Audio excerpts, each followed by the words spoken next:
information we have in this day and age. Many of them that want to have an exemption have already made that decision. Some in the medical community worried about what this could mean for public health. For 20 years now, we've eliminated these diseases that have killed children and caused disability. It's just horrible to think we're going back to dark ages. The time is 1 o'clock on Friday, January 30th. It's midday. I'm Maria Shilaos. Coming up, Eye on the Hill. What's the balance between parental rights and public health? We'll break it down with a closer look at Representative Trevor Lee's vaccination bill. Also this hour, we did not protect President Trump. We didn't protect or not protect anybody. more than 3 million new documents relating to Jeffrey Epstein released today. Deputy Attorney General Todd Blanche defending the delay and continued redaction. But first, our top stories.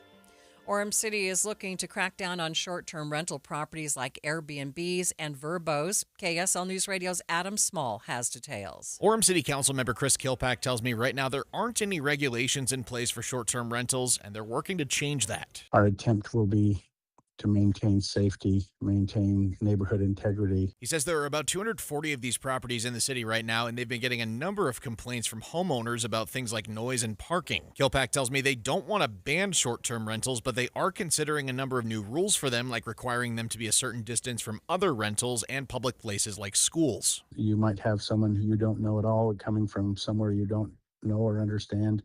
Don't know who they are, their background. You have your children walking down the street. Kilpack says they're working with both concerned homeowners and short-term rental owners who rely on these properties for income, and they're hoping to have a resolution in place sometime in the near future. Adam Small, KSL News Radio. Our top national story from ABC News. The Justice Department is telling Congress that the millions of Epstein files made public today are the last that will be released to the public. ABC News national correspondent Stephen Portnoy has more. It's an enormous trove. More than 3 million pages, including more than 2,000 videos and 180,000 images. But Deputy Attorney General Todd Blanche says much is still being withheld. Some because it amounts to depictions of child sexual abuse, or it might violate the privacy of Epstein's victims. Blanche says all photos of women, with the exception of Ghislaine Maxwell, have been redacted. We did not redact images of any men. In past releases, critics have accused the Justice Department of redacting too much, including the names of Epstein's alleged co-conspirators. Stephen Portnoy, ABC News, Washington. Attorneys for Epstein survivors tell ABC News that despite the redactions, names of numerous victims still appear in the latest disclosure.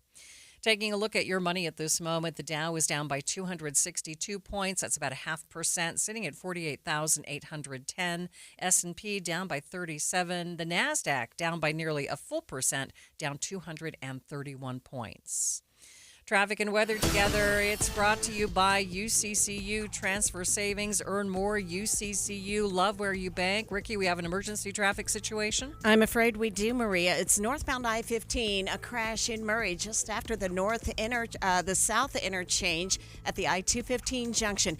At one point, it had been blocking multiple lanes of traffic. Traffic was halted completely in order to get everybody moved over to the right shoulder, but a right lane still blocked northbound I-15.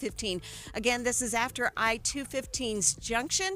With that right lane blocked and that temporary closure, we have traffic at a crawl past 72nd South, not quite to 90th South in Sandy. But with more lanes of travel now open, we should start to see traffic moving through the area before too much longer. It'll take another couple of minutes, but hopefully we'll see some improvements there. Arrive in style for all of life's events, from the first suit to the first dance, preparing to serve, starting a life together, every age, every milestone. For nearly 60 years, Mr. Mac, helping you look your best for all of life's events. Ricky Meese in the KSL Traffic Center. Temperatures climbing up into the 50s for the weekend. Our next chance of rain coming on Monday, but it's a very slight chance, 10%. Right now, 45 degrees at the KSL Common Spirit Health Studios. The sources where we get our news matters. When you listen to Utah's Morning News, we want you to feel the stories are important to you and trustworthy. This is Amanda Dixon. And I'm Andy Farnsworth. Join us weekday mornings on KSL News Radio. Getting help with plumbing repairs is easier than you think. All you have to do is call Any Hour Services or schedule an appointment at anyhourservices.com. No one helps more homeowners than Any Hour Services. You know, this is one of those topics that no one really wants to think about, but if you're a parent, a homeowner, married, or helping take care of aging parents, it's something that honestly deserves a little attention. I'm talking about estate planning. And before you tune out thinking it's complicated or expensive, that's actually why I want to mention Trust and Will. Trust and Will makes estate planning feel way less intimidating than it sounds. They offer modern, attorney-designed wills and trusts that you can create online. And the process is surprisingly straightforward. In fact, you can create a will in as little as 30 minutes. That includes things like guardianship for your kids or pets, how your assets are distributed, and even healthcare directives. Don't wait until it's too late. Protect your loved ones with Trust and Will, the most trusted name in online estate planning. Go to trustandwill.com/plan to get 20% off. That's trustandwill.com/plan for 20% off. trustandwill.com/PLAN. Amanda, I took my daughter with me to see Frozen at Hale Center Theater, and it was a magical experience. And I say that somewhat jokingly, but it was magical. I watched a woman transform a dress in a second right in front of my own eyes. I got snowed on indoors. Plus, there was all the songs that we both loved. Yeah, when that ice castle comes out of the floor, I have goosebumps now just thinking about that moment. And the performers, the young girls who sing Elsa and Anna when they're little. I mean, the grown-up ones too, but all of them were just extraordinary. The Anna that I saw just had this magical pixie-like charm that was so fun to watch. That just everything she said made me laugh. Have you seen Frozen yet at Hale Center Theater? It runs till when, Andy? It goes till Valentine's Day. So you have time. Yeah, if you didn't catch it during the holiday season, that's okay. It's an extended run. You have a chance to go now. And if you went before, maybe you want to take your girlfriend or your nieces. Go back and have this magical experience of Frozen. You can get tickets online. Find out which day works best for you at hct.org. Thanks for tuning into Midday. I'm Maria Shilaos. Eye on the Hill 2026. Special coverage on KSL News Radio. Vaccinations for children attending public schools could see some changes if a bill being discussed on Capitol Hill this afternoon moves ahead. As currently written, the bill from Representative Trevor Lee would remove the immunization requirements for school attendance in Utah. That means it would also remove the need for vaccine exemptions. As the bill is read right now, it would completely get rid of any need for an exemption. That's how it's being put forth to the committee. However, after speaking with different stakeholders, some concerned pediatricians and school nurses, what we're going to do is, in a substitute before the committee today, is make the exemption process easier instead of just not having it at all. And what that would mean is you wouldn't have to watch the 20 to 30-minute video that you have to watch now if you want to have an exemption, but instead just sign a form or waiver that's easily accessible online and you don't have to go anywhere to do it. And that would be something that still allows them to track and understand who and who isn't vaxxed. But at the same time, for those parents who have already made that decision, done all the research, they're not feeling like there's an added step that's not convincing them otherwise to, vaccinate their children. Representative Lee says he'll have a new version that's not as broad that will be released in committee today. So there will be a second sub that's not listed yet that will be presented before committee today.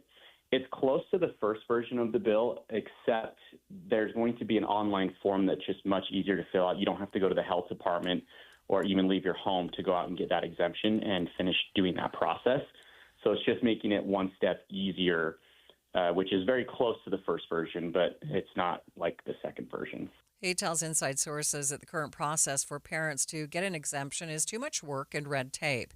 As it currently stands, parents who want to exempt their children from required vaccinations must watch a video from the state detailing the potential effects of not getting a vaccine. What I've seen and what I've heard from parents who do go through that process is that in their mind it's tedious, it's red tape. They've already done the research. They've made that decision. That's something that they don't want to do with their children. And that having to watch this mandatory video that they go through right now is just tedious and a waste of time for them. And so to try to streamline that process on the exemption side, It's just going to be a simple form that you fill out online and then it's submitted to the health department. While the current iteration of the bill would outright ban the requirement for vaccinations, Representative Lee says that will change in the committee meeting this afternoon. But he says he's still interested in pursuing that route in the future. I personally would like that. I think many parents, especially with the access to information we have in this day and age, many of them that want to have an exemption have already made that decision. And a lot of them also don't like the fact that schools tend to track, the information or the decisions they're making for their children. So maybe down the road at some point. However, at the moment, there may not be an appetite for it just because we're going through some significant changes even at the federal level. You guys, talked about at the top of the hour there with, what's going on with RFK and the MAHA movement. But that is growing and it's expanding, and there may be an appetite for that down the road. And if so, then I would like to see a bill where you don't have to have an exemption. You can just send your kids to school, and that's not something that they track. What about kids who are immunocompromised? How could these changes affect them and their schooling? Representative Lee says he doesn't see that becoming an issue with his proposals. Right now, I think you're at like 90% or 92% of parents that still vaccinate their children. I don't believe getting rid of the requirement is going to change much of those numbers. And let's say it does. Let's say it gets down to maybe only 86% of parents are vaccinating, or 85%. Is the government's response going to be to start forcing vaccines on people? And I don't think it should be, and I would hate to see go down that path, but that's just not something that the government should be forcing people to do. So, having an exemption, if parents want that, I think that that's something that they shouldn't have to share with the schools if they don't want to. That is Representative Trevor Lee there. In just 60 seconds, we'll get some thoughts from a local doctor. What is the balance between parental choice and public health? More analysis on this topic coming up. Stay with us. If you're tired of hot, uncomfortable dress shirts that just don't hold up, sweat stains, stuffy collars, short tails, sound familiar? Meet your new favorite dress shirts from Serve Clothing. The game-changing design features a mesh collar shield that stops sweat stains from ruining your look. Plus, built-in vents keep you comfortable under suits and jackets, no matter the season. You'll love the extra length that stays tucked in and the antimicrobial odor-fighting fabric that keeps you fresh all day. Forget about replacing your dress shirts every 6 months. With Serve Clothing's unbeatable 2-year guarantee, you know your shirt is built to last through the toughest work days in any climate. And giving back is a priority. Last year, Serve Clothing helped to outfit more than 750 missionaries and others in need using a portion of your orders. Don't wait. Serve shirts sold out 4 times last year. Visit serveclothing.com right now to get yours before they're gone. Serve Clothing. Dress shirts that actually serve you. serveclothing.com. Medical professionals around the country have voiced concerns with the idea of withdrawing vaccine mandates for school children, saying it's detrimental to public health. But when it comes to parental rights versus public health, where is the balance? Can there be a compromise? I spoke with Dr. David Cope, a family medicine physician at the Ogden Clinic, for his takes. Honestly, my first reaction was, oh no, I hope we don't go there. We've made such progress in public health in the last several decades, and that would be a major step backwards. It would put our children at risk and put our adults at risk, and I really hope we don't go there. Representative Lee has said this is about parental choice, but talk to me for a minute about the balance between parental choice and public health. Well, I think you hit the nail on the head, and there's many things living in a society where we have to accommodate public health issues. We have driving laws, and we have many other things that require us to do things for the safety of others that we don't necessarily want to do ourselves, and this is a perfect example of that. I'm all for individual choice, but the public health here is honestly, in my mind, paramount. There are people who, for one reason or another, cannot get a vaccine, or if they get a vaccine, they don't respond to it like other people would, and so they're less susceptible. And so I think it's incumbent on us who are otherwise healthy to take this safe and effective intervention to prevent those who can't benefit from the vaccines, to keep from getting measles or mumps or chicken pox or Haemophilus, all those vaccine-preventable diseases. With parents being bombarded with information on both sides of this issue, what would you like them to think about? What would be your message to them? I feel for them. I really do feel for them. They want to do what's best for their children. They want to do what's right. And in this age of misinformation, or anybody can say anything about anything they want and it's taken as truth, I think it's really hard to ferret that out. Talking to their physician, to their provider, trying to research in reputable sources. The evidence is clear, though. The evidence, there's just no question. We've saved millions of lives from vaccinations, and it's a safe and effective intervention. So, talk to somebody that they trust who has knowledge of that science, I think, is my best hope for them. If something like this does go into effect, how long would it take for us to really see it in our public health or in our schools?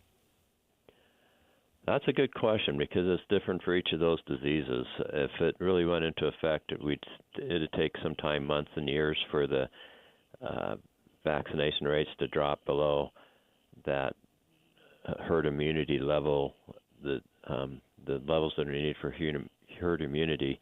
And so it may take years. We already have seen that from the distrust of vaccines, that immunization rates are down and exemption rates are up. And for something like measles, where the rate needs to be above 94.5%, we've seen that level below that. And so we've seen outbreaks like we have in New Mexico and Texas and South Carolina.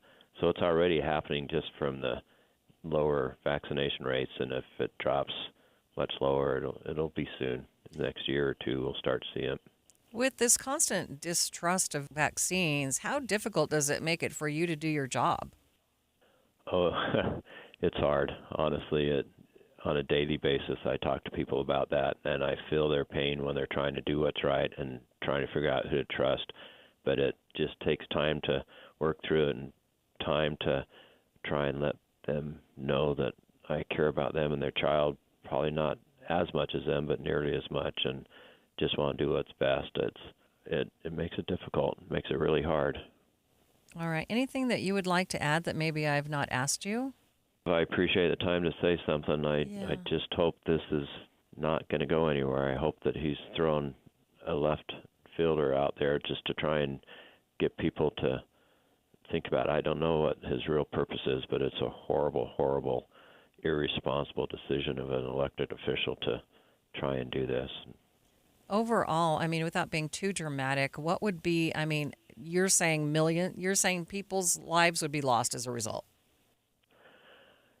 That really isn't too dramatic. If you went back on vaccines completely, vaccines secondary to safe public water have saved more lives than anything in the history of mankind. It's just not.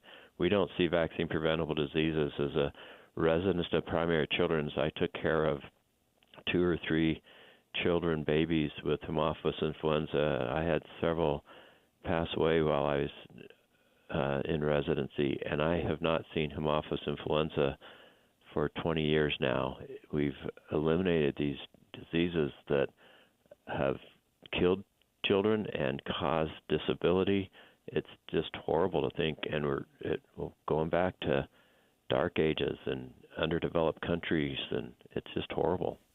Dr. David Cope is a family medicine physician with the Ogden Clinic. The bill will be discussed at the state capitol at 2 o'clock this afternoon. We'll continue to track that bill and bring you updates on Jeff Kaplan's afternoon news and at kslnewsradio.com. After the break, millions more documents in the Epstein files have been released. Details coming up next. But first, it's traffic. It's brought to you by UCCU. Supercharge your savings at uccu.com, and it's emergency traffic, Ricky. This is northbound I-15 in Murray. A crash still partially blocking a right lane of traffic right after the I-215 junction, the south interchange. It's before 53rd South. So it's right in that spot where you have a couple of big driving issues where if you want to exit at 53rd or if you're joining I-15 from I-215 southbound, But the main flow of northbound I-15, that is backed up past 90th South. Traffic is moving a little better, but the delays continue to build. We don't have stop-and-go traffic as much, but it's very slow and go in the area from Sandy up to the I-215 junction.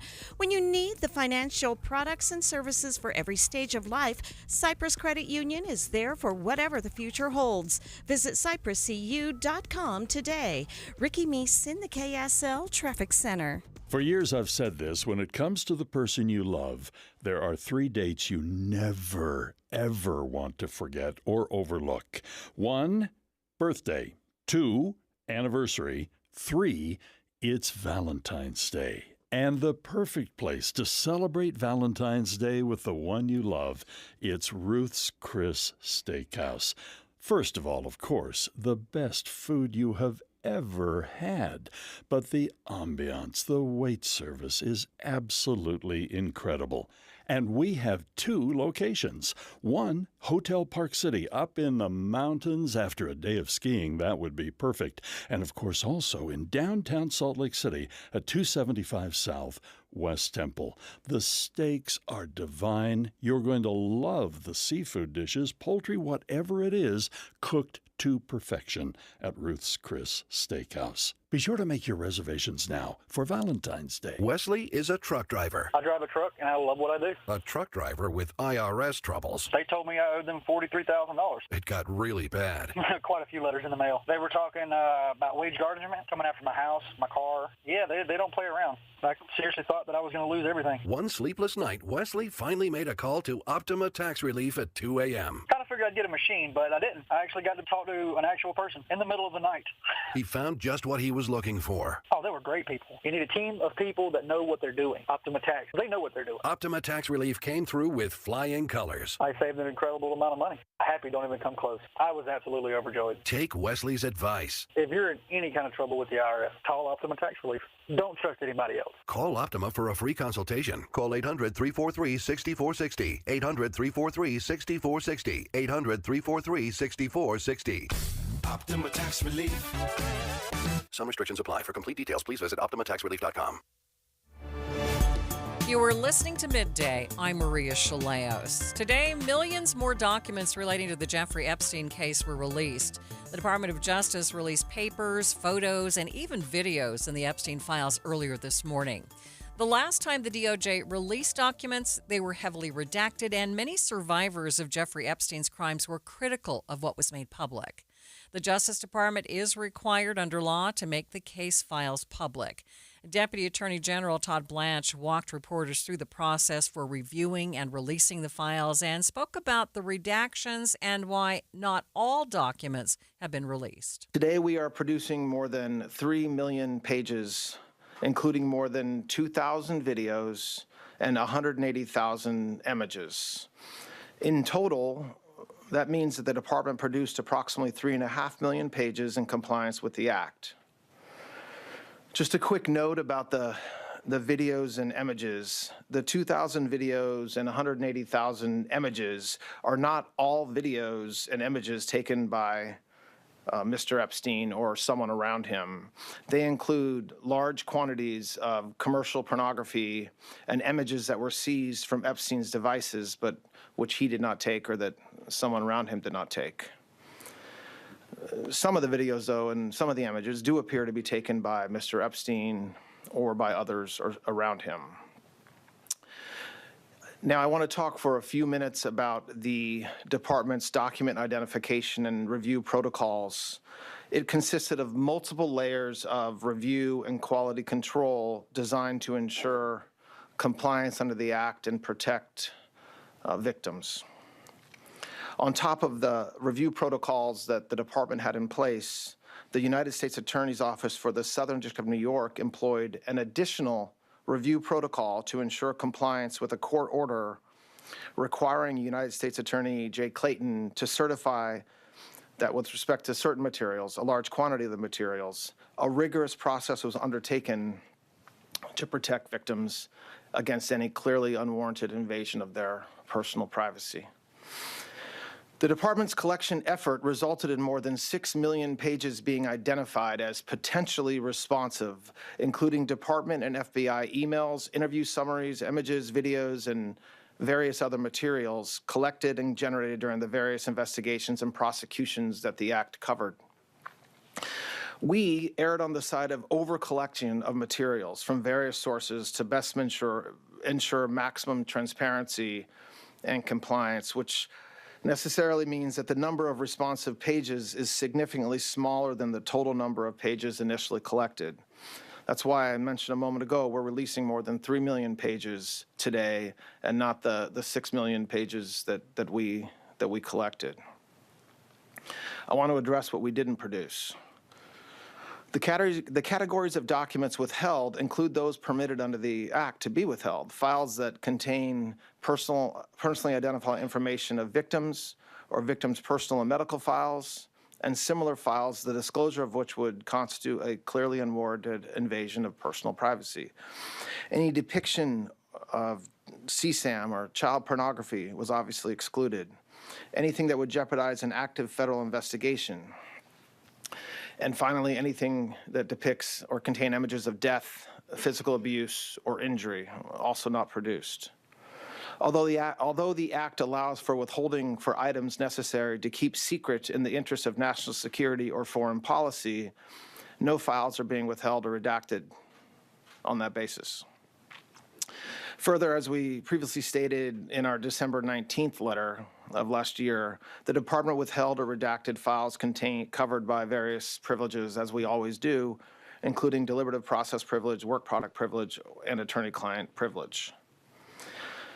As you all know, under the Act, the department must subsequently submit to the House and Senate committees on the judiciary a report listing all categories of records released and withheld, a summary of redactions made, including the legal basis for such redactions, and a list of all government officials and politically exposed persons named or referenced in the Act. We will do so in due course as required under the Act. I want to talk for just a moment about the redactions that will be obvious to anyone who reviews the materials that we just produced today.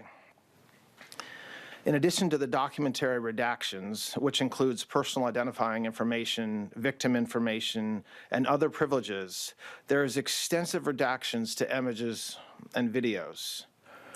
To protect victims, we redacted every woman depicted in any image or video, with the exception of Ms. Maxwell. We did not redact images of any men, unless it was impossible to redact the woman without also redacting the man. Blanche told members of Congress they were welcome to see the unredacted files. They would just need to coordinate with the Department of Justice. President Trump has named Kevin Warsh as his pick for the next chair of the Federal Reserve. News Nation Washington correspondent Trevor Shirley has a look at the president's nominee. The president made the announcement earlier today on Truth Social, saying Warsh will, quote, go down as one of the great Fed chairmen, maybe the best. Warsh previously served on the Federal Reserve Board from 2006 to 2011 and was the youngest person to ever serve in that position. It's expected President Trump nominated Warsh, believing he'll be someone that steers the Fed closer to preferred White House policies, especially when it comes to lowering interest rates. However, Warsh has previously supported higher interest rates to control inflation. During his time as a board governor, Warsh objected to some of the low interest rate policies the Fed pursued during the 2008 Great Recession. Warsh's nomination by the president doesn't guarantee the president's unyielding support either.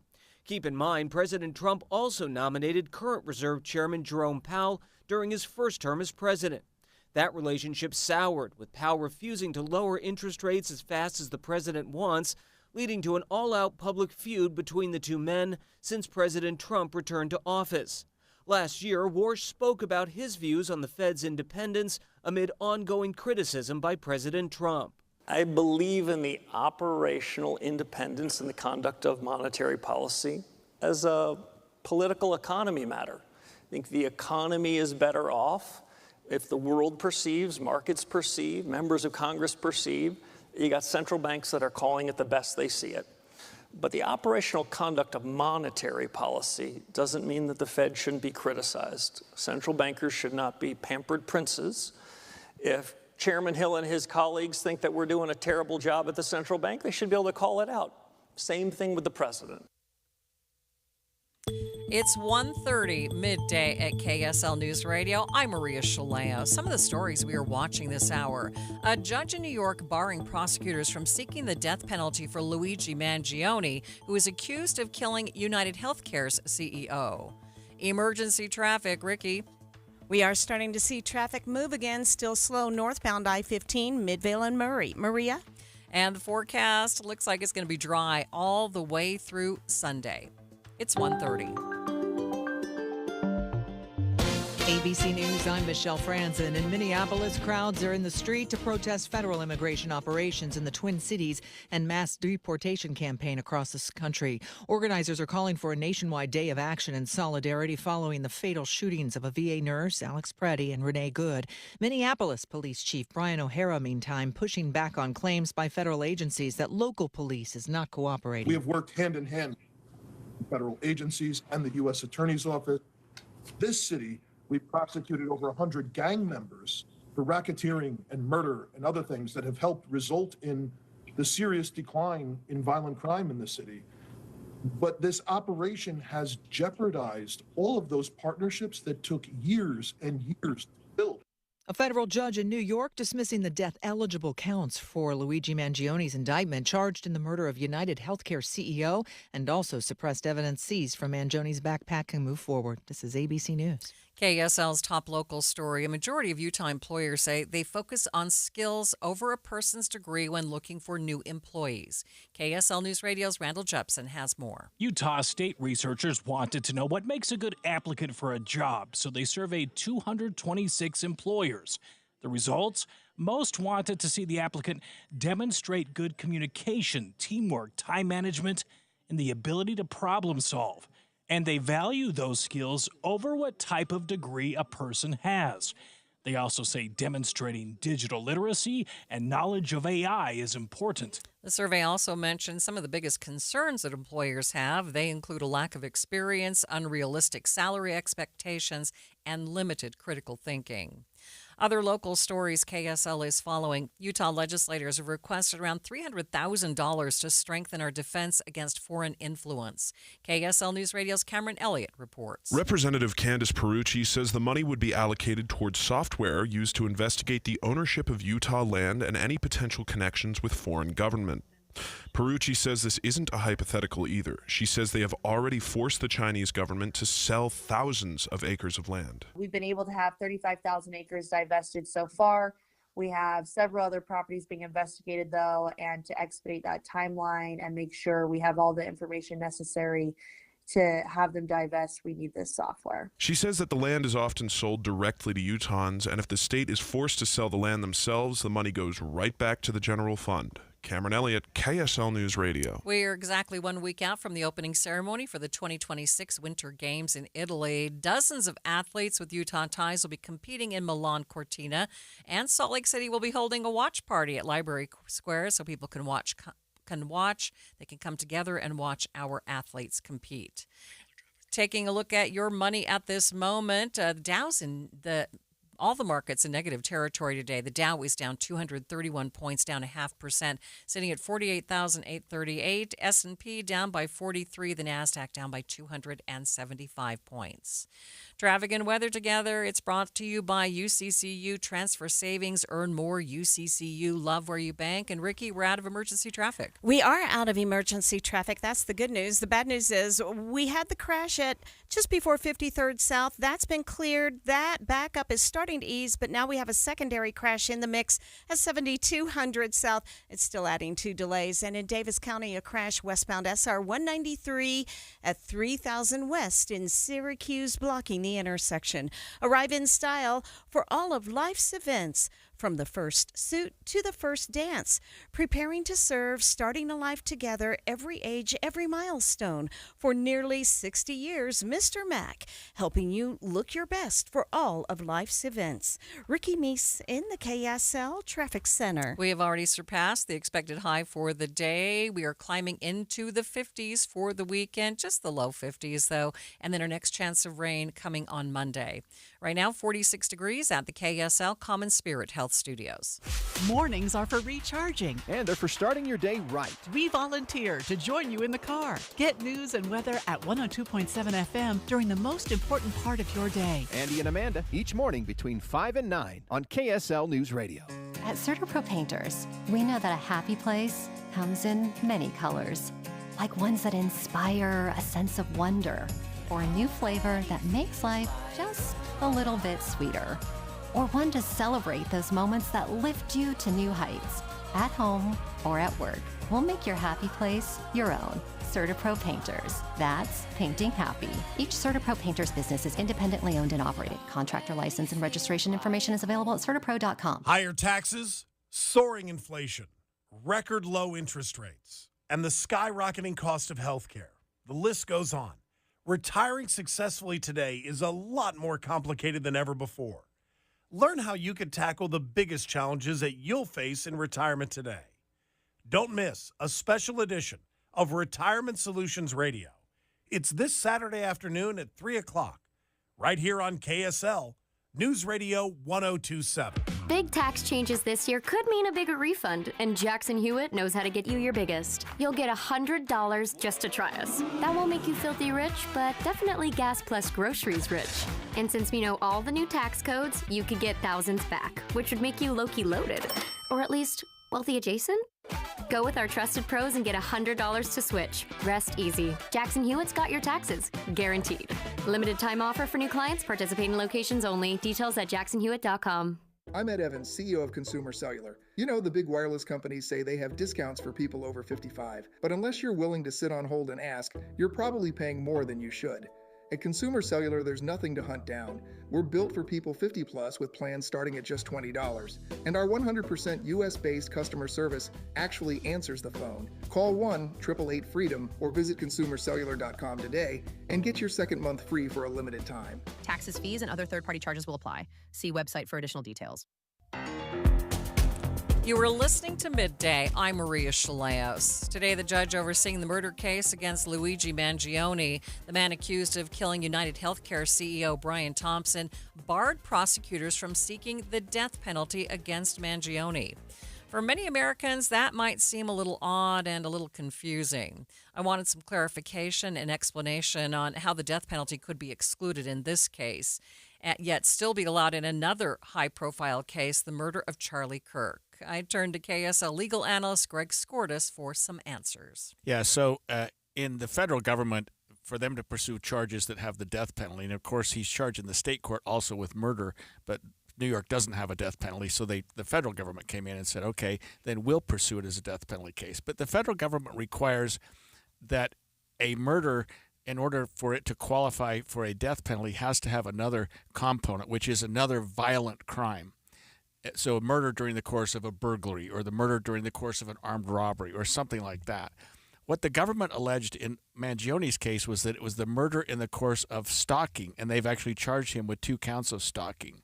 The judge said stalking isn't a crime of violence. The victim may not even know that they're being stalked. So we're not going to allow that as a predicate for a death penalty. And so the judge threw out the death penalty and said, you don't have the underlying violent crime to qualify this as a death penalty case. So while many of us might be surprised by this, because this was a violent crime where he shot this man pretty much in the head on the streets of New York. Yeah, the murder itself is a violent crime, and he's being charged with murder. There's no question about that. But for a murder to be enhanced, for the murder to be made more serious, it has to be in connection with another violent crime, and that's what didn't happen here. So yes, you're right. Murder is a violent crime, and he'll be prosecuted for that, and if he's convicted, he'll spend the rest of his life in prison. This doesn't mean that he's going to walk free. It just means that there's not a connection between this crime and what would be a federal death penalty crime. Okay, so where it gets confusing is when you have a case like what we have with the alleged killer of Charlie Kirk, where he is facing the death penalty. So the Charlie Kirk case against Tyler Robinson, he is charged with a death penalty case under the theory that in addition to the homicide, the violent act that he is alleged to have committed, and of course he's presumed innocent, is that he created a grave risk of death to others other than the person who was killed. If you recall, whoever shot that gun fired over the heads of 3,000 people. And so the state is saying, boy, you put a lot of people at risk, not just Charlie Kirk. And if that's your violent crime that makes your murder into a death penalty case, that qualifies under Utah law. Mm-hmm. So when a lot of us look at these cases, for example, earlier today I said something like, I don't understand how they make these decisions, right? This seems nonsensical to me. There is kind of this misperception among the public when it comes to cases like this. You know, I think that people need to understand that we reserve the death penalty for the most egregious and the most violent and the most problematic of crimes. And so I know people think, well, murder is as bad as it gets. But what we've done in Utah and nationally is say, okay, murder is a bad crime, and you can spend the rest of your life in prison. But if we want to take that to the next level and say, we're going to execute you for the crime, the murder has to be especially bad. It has to be especially heinous, and there has to be another violent crime or some other act that occurred during the course of the murder that aggravates it, that sends it to the next level. But premeditation does not ever reach that level. Premeditation used to be the law. In fact, when I started practicing law, to make a murder into a death penalty case, you're exactly right. You'd have to premeditate it. Now we took that off the books because really every murder is premeditated, even if it's just for a few seconds. Like, hey, I'm going to do this. So premeditation, those words, premeditation, deliberation, don't even exist in the Utah Code anymore as it relates to our murder statute. Anything else we need to think about? Well, he also had another motion that he filed, which was to suppress the evidence that was found in his briefcase, his backpack rather. That motion was denied. He lost that motion. So it was a good day and a bad day for Luigi Mangione. That is, the evidence that was found in that backpack, which included a gun, and it was searched after he was arrested in Altoona, sometime after the event. But he had alleged, well, they found it and searched it without a warrant. The judge said, well, it was during the course of your arrest, and I'm going to allow that evidence in. So that evidence is coming in, and the state had to be really happy about that because that's a pretty compelling piece of evidence. That is KSL's legal analyst, Greg Skordas. The trial of Luigi Mangione is scheduled to begin next fall. Deputy U.S. Attorney General Todd Blanche says the DOJ has opened an investigation into the death of ICU nurse Alex Preddy, who was shot and killed by 2 Border Patrol agents last week while observing immigration enforcement activities. Top Trump administration officials were quick to call Preddy's death justified and said federal agents sensed that he posed a threat. But multiple camera angles of the incident captured by eyewitnesses call a lot of the government's claims into question. The Trump administration says an investigation is ongoing with the FBI and Homeland Security. Now, Blanche also says their Civil Rights Division is investigating. I know there's been a lot of discussion among the media around that, but just think about what that means. All that means is that DHS, as the Secretary has said, is conducting an investigation, as they should and as they do every time there's a tragic event like this. And the FBI, in their role, which is a separate role from DHS, is also looking into it and conducting an investigation. But he warns that their investigation is just that, an investigation. He says people shouldn't jump to any conclusions about potential civil rights issues until the investigation is complete. I don't want the takeaway to be that there's some massive civil rights investigation that's happening. This is what I would describe as a standard investigation by the FBI when there's circumstances like what we saw last Saturday. In the wake of Preddy's shooting and the earlier shooting death of Renee Good, protests in and around Minneapolis and around the country have been ongoing. Protesters say ICE activities need to stop altogether. Democrats in Congress pushing for a complete end to all ICE and DHS funding. In the past few weeks, several Republicans have also pushed back on the administration, saying that there needs to be more oversight and scrutiny of DHS operations as it relates to immigration and customs enforcement. Midday continues in just 60 seconds. Progressive presents a guided meditation. Hear the birds sing, a chipmunk nibbling on an acorn. Smell the pine needles gently falling into your living room as the breeze blows through the gaping hole in your roof. Gaze up at that broken tree branch and relax, because you bundled your home and auto with Progressive and have the peace of mind of 24/7 protection. So relaxing. Progressive Casualty Insurance Company, affiliates, and other insurers. Not available in all states or situations. Big tax changes this year could mean a bigger refund, and Jackson Hewitt knows how to get you your biggest. You'll get $100 just to try us. That won't make you filthy rich, but definitely gas plus groceries rich. And since we know all the new tax codes, you could get thousands back, which would make you low-key loaded. Or at least wealthy adjacent?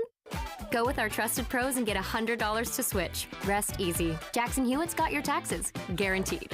Limited time offer for new clients. Participating locations only. Details at jacksonhewitt.com. Journalist and former CNN host Don Lemon has been arrested. In a social media post, Attorney General Pam Bondi wrote that he and several others, including another journalist, were arrested at her request. It stems from a protest against ICE at a Minnesota church. Lemon, who is now an independent journalist, was covering the protest. Protesters were demonstrating against the church's pastor, who is connected to ICE. Lemon and fellow independent journalist Georgia Fort are now facing charges dealing with federal civil rights crimes. Now, the arrests come following several other attacks on journalists who've been covering ICE operations in Minnesota around the country. Joining me now live on Midday to talk more about this is Tara Puckey, President and CEO of the Radio Television Digital News Association. Tara, thanks for being with me. Thanks for having me. So let's begin with your reaction to the arrest and the charges against Lemon and Fort and the attacks on journalists in general right now. Yep. I think we, along with so many other journalism organizations, are outraged at what we are seeing is a clear and dangerous pattern that the arrest, the detainment, harassment of journalists covering immigration enforcement, protests, civil unrest, it's really compounding the risk to press freedom. And at the end of the day, it erodes public trust in what we're doing, and it interferes with the public's ability to see what's happening within their communities on the ground. Describe what are the rights of journalists in these situations. They have a right to be right in the middle of these protests, right? Journalists absolutely do. Being close does not mean being unlawful. They need to be able to see and hear to accurately report what's happening. Their whole goal is to make sure that communities understand and see what's going on the ground. And when you look at the coverage that's been done in Minneapolis, in LA, in New York, in so many places around the country, they're not just providing context, they are showing people what is happening on the ground.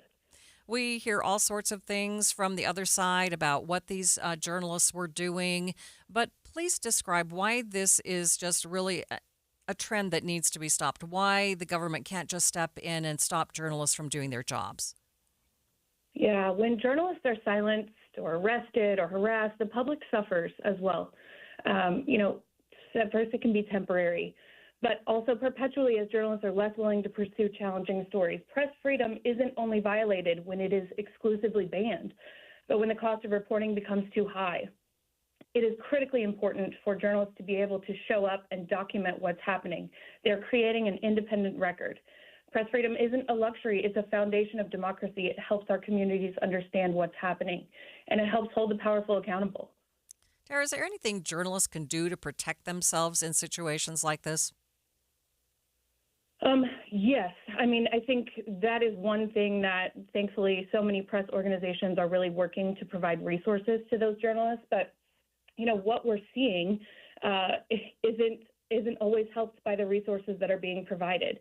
I just recently heard that some journalists of color are writing 2 different numbers on their arms in case they're arrested. One for a First Amendment attorney and one for an immigration attorney, because they're really just not sure what their arrest would be for. And so I think recognizing the areas they're going into, having awareness of the space and the people, and making sure that they're documenting things consistently throughout their coverage. In a time where citizens can become journalists, they document things as well. How should their rights be protected? Yeah, when we talk about citizen journalism and committing acts of journalism, keeping track of what is happening on the ground is critically important. You don't have to have a journalism degree to commit an act of journalism. Watching, recording, photographing, live streaming what's happening, that is keeping people informed. And so when we talk about the arrest of these journalists, and specifically, Lemon and Fort, what they are independent journalists. And so it doesn't just mean those from big networks or national outlets. We're seeing it with local journalists, and we're seeing it with independent people who are trying to document what's happening. Tara, appreciate your time. Thanks so much for being with me. Thank you so much. Have a great day. You too. Tara Puckey is the president and CEO of the Radio Television Digital News Association. One city here in Utah is getting national recognition for being bike friendly. We'll find out which one coming up next. But first, it's traffic on KSL News Radio. It's brought to you by UCCU Transfer Savings. Earn more. UCCU. Love where you bank. Ricky? We do have a crash in Davis County, westbound SR 193 in Syracuse near 3000 West. It had been blocking the intersection. A few leftover spots of busy and slow traffic. Northbound I-15 scattered between 7200 and 1300 South. Whipple Service Champions is Utah's most trusted name for heating, cooling, plumbing, and electrical services. Call 385-273-7167 for your free estimate today. Ricky Meese in the KSL Traffic Center. Are your investments in the right accounts? What's best, traditional or Roth? Are you receiving all available tax deductions? Are you paying as little in tax as you can? These are all questions you can't afford to get wrong. Hi, I'm Jeff Jr., founder of Trajan Wealth, and in many cases, it's not what you make, but it's what you keep that makes the real difference. Trajan Wealth and Trajan Tax work closely together exclusively. No more guessing about whether you should do a Roth conversion, or if maxing out your 401k is really the best option. Our nationally recognized fiduciary advisors and CPA team work in tandem to make sure your tax strategy works with your investment strategy. We'll even do your tax preparation. One team, one strategy. Isn't it time for a second opinion? Call Trajan today, 801-207-9900. That's 801-207-9900. Trajan Wealth, an SEC-registered investment advisor. Additional services through Trajan Estate and Trajan Tax. Additional disclosures and accreditation at TrajanWealth.com. More than 50 million Americans suffer from a form of mental illness. And Utah isn't immune, with nearly 1 in 3 people dealing with anxiety, depression, or another form of mental illness. But there's hope. We can all take action to keep ourselves and our loved ones safe. That's why KSL has teamed with the Huntsman Mental Health Foundation to bring you hope and help you thrive. It's Healthy Mind Matters. Find out more at healthymindmatters.com. If you're tired of hearing scary ads about the IRS, Tax Relief Advocates wants you to know you don't have to be afraid. No matter what challenging life situation you're facing while owing 10 or even hundreds of thousands in back taxes to the IRS, we have a solution. TRA has already negotiated over $1.5 billion in taxes owed by over 180,000 struggling taxpayers since 2017, earning over 1,000 5-star Google reviews and an A+ rating with the Better Business Bureau. Generous tax debt forgiveness programs are currently available that can end your tax nightmare and may reduce or eliminate what you owe the IRS. If you're facing collections or an audit, don't lose hope. Act now to check what tax relief you may qualify for. Simply visit TRA.com or call 800-583-5177. 800-583-5177. Again, that's 800-583-5177. Tax Relief Advocates. Real solutions for real people. At Fisher Investments, we may seem like other money managers, but we're different. What makes you so different than the rest of us? We ensure clients receive unparalleled service at every step of the relationship. Tell me more. Our investment counselors focus on service over sales, prioritizing clients' needs. How do you make money? We don't sell any commission-based products. We have a simple management fee based on the value of our client's portfolio. So we do better when our clients do better. What about client portfolios? We get to know each client, their finances, family, health, lifestyle, and more, and then we tailor a portfolio based on their specific goals and needs. Your clients really come first then, huh? Yes, we make them a top priority. Our goal is helping them achieve a comfortable retirement. Wow, maybe we are different. At Fisher Investments, we're clearly different. Learn more at FisherInvestments.com. Investing in securities involves the risk of loss. This is Midday. I'm Maria Shilaos. Provo is being recognized as a bike bike-friendly community. The League of American Bicyclists has named it as a gold-level city because of its $21 million investment in infrastructure improvements over the past 5 years. Program director with the League, Amelia Neptune, says the organization was impressed with the city's efforts to improve bicycle accessibility and safety. They recently passed a new transportation plan and have been investing in better and better bike infrastructure around the community. They're doing things like offering kids bike education in schools, which is really amazing, so kids can learn to ride a bike, and there are bikes available for them to do that. So it's through programs like that and through the infrastructure that the city is investing in around the community to make it feel safer and more comfortable for people to bike. And efforts like that is what we felt was deserving of a gold-level bicycle-friendly community status. Yeah, describe for us what a difference it makes when a community makes an investment like this. Giving more people a wider variety of transportation options is what it's really all about. Giving people the opportunity to ride bikes, whether it's for transportation or recreation. It means giving people more cost savings, not having to worry about paying for parking maybe, or paying for gas or car insurance.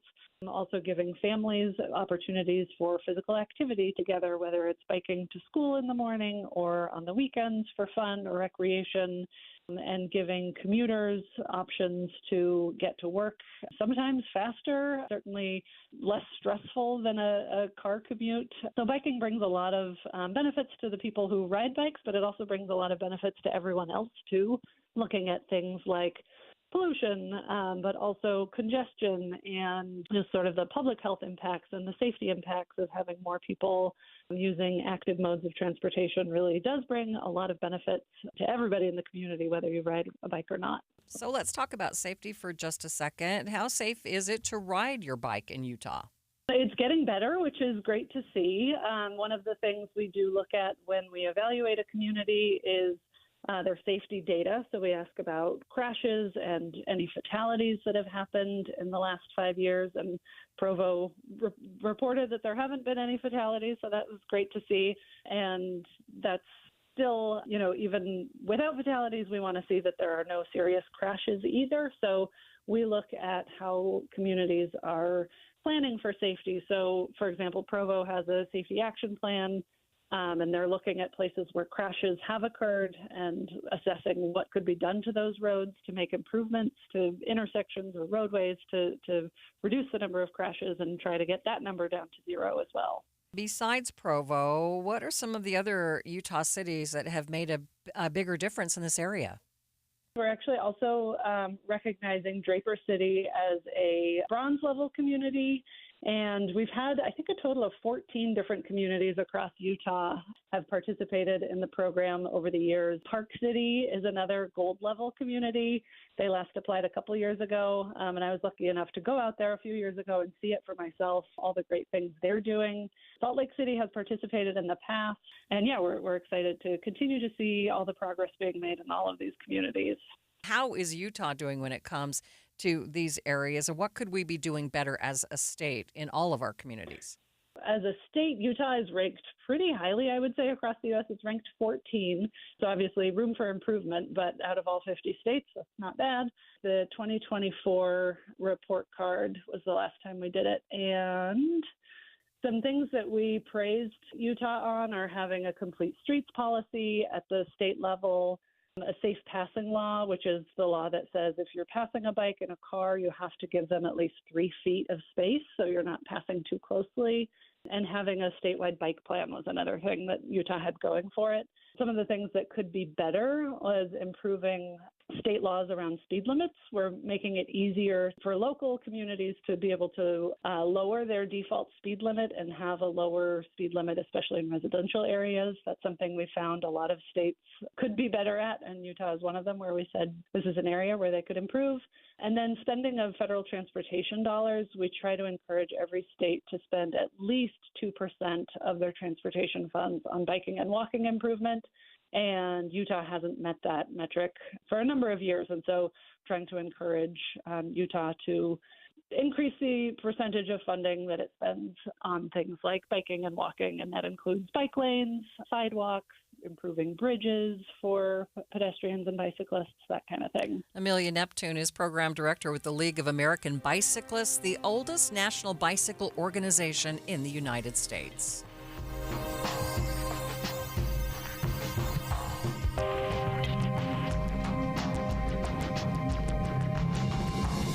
KSL FM Midvale. KSL Salt Lake City. From the KSL Common Spirit Health Studios, this is KSL News Radio. Utah's news, traffic, and weather station. Around the country and here in Utah, protests underway this hour against recent actions by ICE, Immigrations and Customs Enforcement. This morning, students walked out of class to join the protests. A lot of us are really scared. We have friends and uncles, or aunts, or even parents, or brothers or sisters who are being arrested and put into detention camps. The time is 2 o'clock on Friday, January 30th. It's midday. I'm Maria Shilaos. Coming up, businesses around the area closing up shop early today to also participate in the protests. We have live team coverage of this developing situation. Also this hour, homes are places that people invest a lot of money into, and their family and their children are safe. One Utah city is working to crack down on short-term rentals, saying it's about making neighborhoods safe. Now, KSL's top stories. If you own a short-term rental property like an Airbnb or a Vrbo in Orem, you could soon have some new rules to follow in order to keep it running. Orem City Council member Chris Kilpack tells me they have about 240 of these short-term rental properties in the city right now, and there have been a number of homeowners complaining that the people staying in them are being noisy or creating parking problems. He says they've been working with both rental owners and homeowners on finding some common ground. We're trying to make it so that homes are places that people invest a lot of money into, and their family and their children are safe. Kilpack says they're not looking to ban short-term rentals, but they do want a hard set of rules that could include requiring a property owner to remain on site and or not allowing these properties to be within a certain distance of other rentals or public places like schools. Where feasible and appropriate, we'll have them regulated, and where it's not, we'll invite them to move to some other part of the city based on geographical, or sell them and have families move in. Kilpack says they're hoping to have a resolution on the table sometime in the near future. Adam Small, KSL News Radio.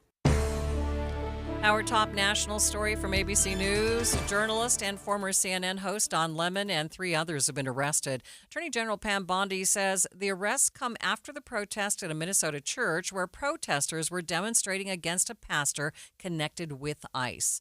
Lemon, who is now an independent journalist, was covering the protest. Even though he has been indicted by a grand jury in this case, that's very common in federal cases. It's very rare that a grand jury doesn't return an indictment, no matter the eventual result of the case. So we're just going to have to see how this plays out. But Lemon's lawyer saying he intends to vigorously fight this in court, and you can imagine that the other defendants will do the same thing.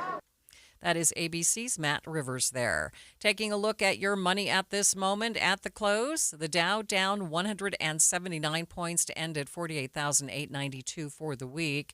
S&P 500 down by 29 points, and the NASDAQ down by 223 points. That is nearly a full percent.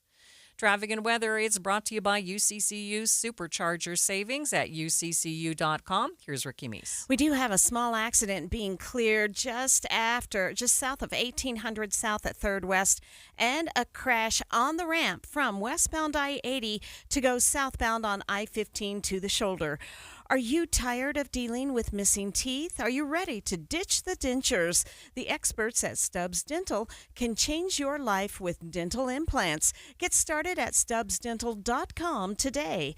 Ricky Meese in the KSL Traffic Center. Temperatures climbing, haze building over the next couple of days. Will be in the 50s for the weekend. Our next chance of rain, next chance to scour out the haze will be Monday, but it's a very slight chance, only about a 10% chance. Partly cloudy, 45 degrees. degrees at the KSL Common Spirit Health Studios.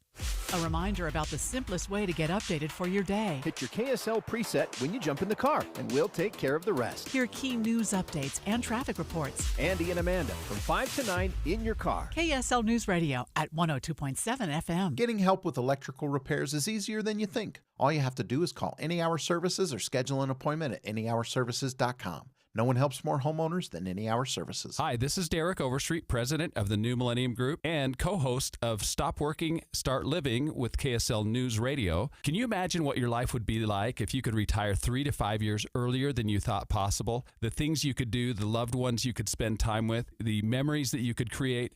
That's what our team at the New Millennium Group does. We'll walk you through the entire process every step of the way. If you'd like to get a copy of the 5-step proprietary plan that will help you retire 3 to 5 years sooner than you thought possible, give us a shout right now. 888-999-6370. That's 888-999-6370 or utahsfinancialplanner.com.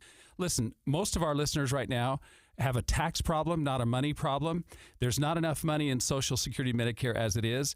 Let us show you how you can significantly reduce your taxes. That's 888-999-6370, 888-999-6370, or utahsfinancialplanner.com. Hi, I'm Ryan Blaney, a third-generation race car driver, and we dedicate a lot of our time to going as fast as possible. My grandpa Lou is the reason why my dad and I started racing, and I'm really proud to follow in his tracks. But when my grandpa was diagnosed with Alzheimer's, it was a very unexpected bump in the road for us. I've learned a lot on this journey with my grandpa Lou, and the memories of my grandpa will always be with me. It's important to notice if older family members are acting differently, experiencing problems with their memory, or having trouble with routine tasks. Talking about Alzheimer's can be really tough, but if you notice something, have a conversation with your loved one. Encourage them to see a doctor or offer to go with them. Early detection of Alzheimer's can give your family time to explore support services, make a plan for the future, and access available treatments. The Alzheimer's Association provides care, support, and research to help you take control of the situation with your family and manage the disease together. If you or your family are noticing changes, it could be Alzheimer's. Talk about seeing a doctor together. Visit alz.org/time to talk. A message from the Alzheimer's Association and the Ad Council. Thanks for tuning into Midday. I'm Maria Shilaos. We begin this hour with developing news about a growing protest in downtown Salt Lake City. It's part of a national movement today against recent actions from immigration's agents around the country. At this moment, hundreds are gathering at Washington Square. The people united will never be defeated. We now go live to KSL News Radio's Eric Cabrera, who's been on the scene of this growing rally. And Eric, tell us what you're seeing. Absolutely, Maria. Right now, Washington Square is full and still growing. There's people crossing the street right now, huge groups, people coming from north and south, carrying handmade signs, flags, posters. And what really stands out is the variety, right? You've got families, you've got older folks, young adults, students, all standing side by side outside the city building. The mood is energetic. They're chanting about wanting peace. You can hear chanting in waves, and every few minutes, cars driving past are even honking in support. It's cloudy overhead, but there's no rain, and people are staying put. This doesn't feel like a crowd that's in a hurry to leave. So, we haven't seen huge problems with violence here and the ICE kinds of demonstrations. Why do these people just feel so strongly about coming out this afternoon? Well, I think it is about standing in solidarity, right? Those are the messages that I'm hearing in the chants, talking with the people here on the ground, as well as business owners, right? And I think that's the other side of it is, I think it's really that is something that's adding a quite a layer to this. If you go on social media and you follow any Salt Lake City businesses, you're seeing a lot of them saying they're closing either part of the day today or they're closed all day today to stand in solidarity and to stand with people. What are you hearing from those business owners? I know you've been talking to business owners. Aren't they afraid that they're going to lose business by closing down for the day? So that's the interesting thing, right? And I do think there are certain businesses that have said that publicly, right? That's their way of showing support, is saying that they can't afford, or they talk to their employees. Those employees have families to feed. And so some stayed open, but one that did close today is called Synth and Soul Record Shop. Ryan Condrick owns it. I actually was able to speak to him right before this rally started, and let's go ahead and play that clip from him. It was an obvious choice. I mean, we are definitely for our immigrant neighbors. We think that everyone deserves dignity, respect. The things that we've been seeing in our country are escalating quickly, and I think it's going to take some drastic action to try and draw attention to that and, counter that with some positive stuff. And I think gathering together not only gives us folks who are seeing kind of this escalation and being concerned about it the opportunity to connect with each other, but also the opportunity to coordinate on the ground. And I think in a big way it can help our community feel less isolated. We live in a red state where I think a lot of our assumptions is that we're outnumbered by people that have opposite political views or opposite views on immigration, let's say. But I think a lot of us do agree on it. It crosses different party lines and different demographics. I think we all do in our hearts believe that individuals deserve dignity, respect, whether or not they are documented or undocumented. There should be due process of law if you don't agree with undocumented immigrants being in the country. But what we're seeing right now is not that. It's violence. And so we are against the violence. We are for peace. And I think it's an opportunity for us to close down and show that we're in solidarity with that. Okay, Eric, tell us a little bit more about the demonstration you're seeing right now. Is this an organized rally? Are they expecting speakers, or what is expected to happen? Yeah, absolutely. So there are speakers speaking right now. If you can hear that crowd behind me, they're cheering, they're rallying. There's definitely emotion here, Maria. But it's controlled, right? People are concerned, some are scared, but there's also a lot of hope and determination in the air. You hear anger directed at policies, but not exactly at each other here. Over and over, people stress that they're here for peace and against violence. That really seems to be a unifying theme across the crowd. I know it's tough to tell how many people are there exactly, but kind of describe for us the crowd that you're seeing. You described the diversity earlier, but can you kind of describe the size? So I'll tell you right now, even just from when we first started talking, Maria, it's already grown. I would say there's probably 1,000 people here at least.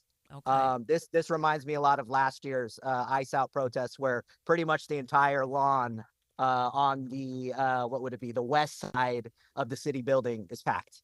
Any indication how long this is going to last?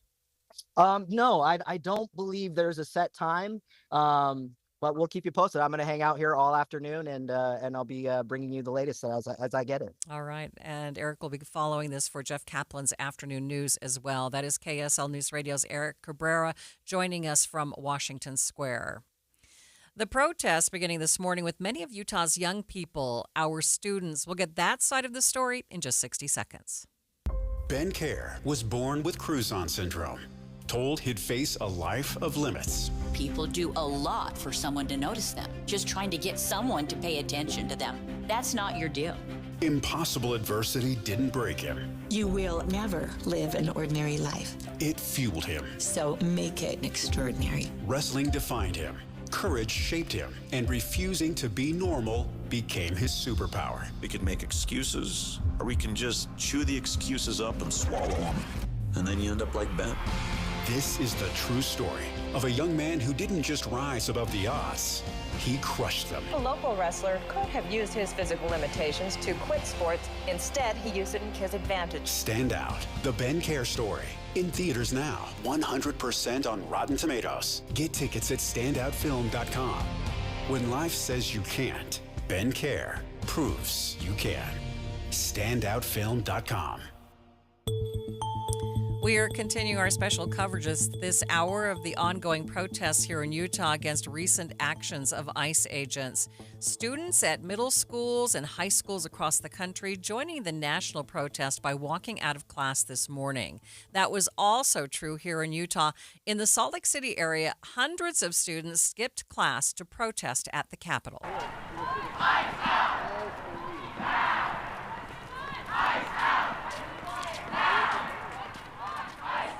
KSL News Radio's Heather Peterson was there and joins me now live in studio to recap what happened. And Heather, what can you tell us about this? So, Maria, this was part of the larger National Day of Action going on across the country. And about 100 to 200 students were there at the Capitol when I was there, but we saw more roaming the streets, kind of traveling there slowly. And that was just here in Salt Lake City. But we're hearing about a bunch of schools involved all throughout the state. We're talking about a couple schools in Layton, Cottonwood Heights, Midvale, Bountiful, Harriman, just a lot of schools getting involved and showing out of school, coming out of school today. Yeah, Heather, what did these students say? I mean, why were they moved to actually skip school to protest this issue?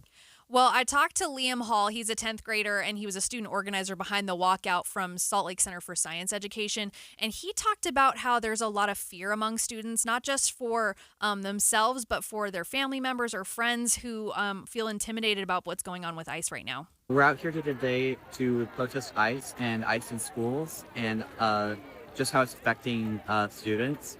A lot of us are really scared. We have friends and uncles, or aunts, or even parents, or brothers or sisters who are being arrested and put into detention camps, being shot at.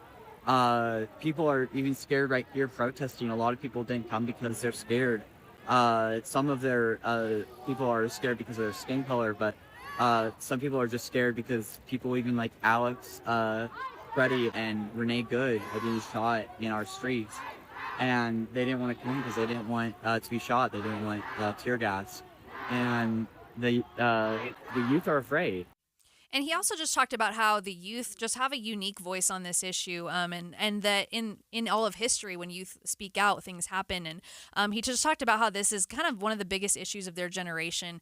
He even said of this decade or this century, but youth and context and all that. But it was really cool to see just a lot of young people coming out and really making their voices heard. Okay, so how did their schools feel about them coming out to protest today? Probably a little less enthusiastic. We talked to the Salt Lake City School District, and they sent us a statement saying that they support the students' right to express themselves in respectful and constructive ways. But these events were not school sponsored. So if a student did leave campus, the staff were not providing supervision, and the students who missed class were marked absent. So even though they supported students' rights to express themselves in a respectful way, they did hope that students would protest in other ways besides walking out of school. But if they did, they were just encouraging that everyone do so safely and obey traffic laws.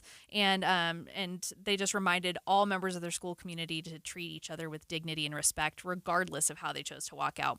But there were some schools that were a little bit more supportive than others. The Salt Lake Center for Science Education, who I spoke with a bunch of people who came from that school and were at the Capitol today. Lori Mead, she was a parent who her child goes there, and she went to supervise and just make sure that the students were able to voice their concerns safely. And she was really impressed by the students' efforts to organize and stand up for what they believe in.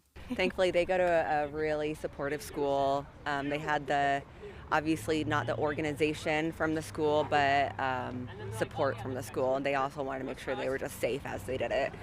We walked all the way from Slicksy. It was about a 3-mile walk. They were troopers the entire way, all handing out water and snacks to each other and doing really good at minding traffic laws. I was really impressed with them. And she estimated that about a quarter of their school walked out and made the 3-mile trek to the Capitol today. It's quite a ways. All right. Thank you, Heather. KSL News Radio's Heather Peterson joining me live in the studio. We will continue tracking today's protests, bring you any updates as they progress, both on air and Jeff Kaplan's afternoon news and online at kslnewsradio.com. Coming up after the break, one Wasatch Front city is trying to crack down on what they are calling illegal short-term rentals. More on that in just a few minutes. But first, it's KSL Traffic. It's brought to you by UCCU Supercharger Savings at uccu.com. Ricky? A delay-free drive on the Valley Freeways, but we do have a small accident in Utah County. It's at the on-ramp to northbound I-15 at Lehigh Main Street. It is over to the right shoulder. Arrive in style for all of life's events, from the first suit to the first dance. preparing to serve, starting a life together, every age, every milestone. For nearly 60 years, Mr. Mac, helping you look your best for all of life's events. Ricky Meese in the KSL Traffic Center. When Team USA is on, you can almost see the moment a kid starts believing they could be next. Now, while Xfinity can't guarantee that, they can guarantee something just as important, that your internet price won't change for 5 years. No contracts or commitments, so while your kid is ordering gear online, streaming highlight reels, or video chatting, your Xfinity internet price won't budge. And who knows, by the time the next Olympic Winter Games roll around, your kid could be getting fitted for their very own Team USA uniform. And guess what? You'll still be paying the same price for reliable Wi-Fi. And there's even more to enjoy with the Xfinity Gold Medal Celebration. Now through February 22nd, get their best price on gig Wi-Fi for 5 years guaranteed. Just $50 a month, plus get Peacock Premium included for 2 years. That's a $10.99 monthly value. Xfinity. Imagine that. Proud partner of Team USA. Restrictions apply. Requires paperless billing and auto pay with stored bank account. Taxes and fees extra. Actual speeds vary. Hi, Flo here to say that Progressive knows that life can change quickly, so it's good to have flexible coverage. Oh, like when I have to take my ex off my policy. Oh, sorry. But yes, we can do that. And can you send them a message and tell them that they have trust issues that they need to work on? We don't really get in the middle of these conflicts. Also, can you let him know that I was faking interest in his band and it's probably time to grow up? I'm not going to do it. Just know that with Progressive, you can easily make changes to your auto insurance because we know life changes. Also, I'm staying in touch with his mom because she's absolutely lovely. Bad idea. Progressive Casualty Insurance Company and Affiliates. I'm Ed Evans, CEO of Consumer Cellular. You know, the big wireless companies say they have discounts for people over 55. But unless you're willing to sit on hold and ask, you're probably paying more than you should. At Consumer Cellular, there's nothing to hunt down. We're built for people 50 plus with plans starting at just $20. And our 100% US-based customer service actually answers the phone. Call 1-888-FREEDOM or visit consumercellular.com today and get your second month free for a limited time. Taxes, fees, and other third-party charges will apply. See website for additional details. As veterans, we're no strangers to helping others. It's what we were taught, trained, and told to do. It could be for anything. Helping a friend move. Listening to a fellow veteran for hours, at any hour of the day. Or just simply making time for people. A neighbor, a loved one, or even a stranger. We're often the first to help others. There's no question about it. But we do have one question for the veterans listening. When was the last time you reached out for help? Perhaps it's time to do for yourself what you would do for others. If you or someone you know needs resources, whether it's for stress, finances, employment, or mental health, don't wait. Reach out. Find more information at va.gov/reach. That's va.gov/reach. Brought to you by the United States Department of Veterans Affairs and the Ad Council. You're listening to Midday. I'm Maria Shilaos. The city of Orem cracking down on short-term rental properties around the city like Airbnb and Vrbo. Orem City Council member Chris Kilpack says they have about 240 short-term rental properties in the city, and a number of homeowners living nearby have complained about the people using those rentals. Most of the complaints dealing with noise or parking issues. Kilpack says the city is working with both rental owners and nearby homeowners to find some common ground. We're trying to listen to both sides and see what we can do to help look at the issues from the neighborhoods and the individuals who are neighbors to these, and also look at those who are trying to have these go forward. So we're looking at possibly some form of regulations that will enhance the experience for neighbors, for safety, for all of those things, plus moving forward that way. So it's been a discussion. We're trying to come to an understanding of what would be the best to help resolve the issue through regulation instead of, banning.